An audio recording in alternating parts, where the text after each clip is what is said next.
Айға шалған қоңырау. Алло. Алла.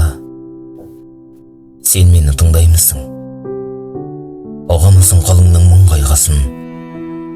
Таксофонға келіп ап мешіттеген қоңырау шалды саған бір байғысың. Алло. Алла. Сен мені тыңдаймысың? Тағдырымды тәп-тәтті қылмаймысың? Қажет бізге өзіңнің шапағатың, қажетсіз бе сен үшін бұл байғұс үн? Алло. Алла.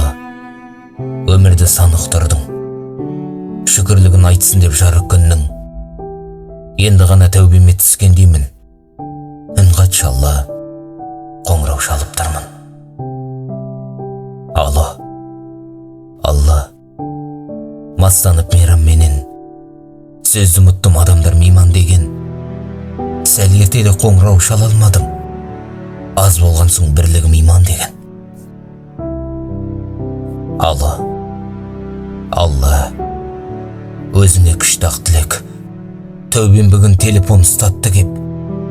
Бамдатқа да қия алмай бал ұйқымды, төсегімде жатыппын түс тәтті деп.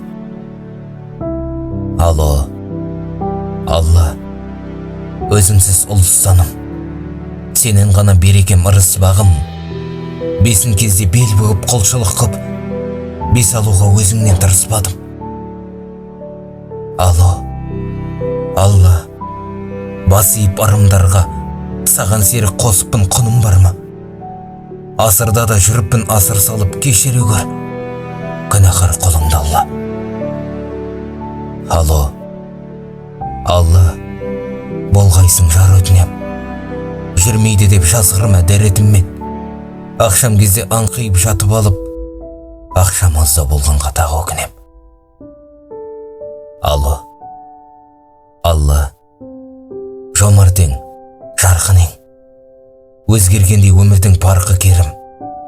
Құптан кезде қимылсыз жатқан құлдың, құптамауға хақың бар тілегім. Алло. Алла. Сен мені тыңдаймысың? Оғамысың қолыңның мұң қайғысын? Бар жасаған күнәмді кешіре көр, құлың енді кәпірлік қылмайдысың. Құлың енді кәпірлік қылмайды шын.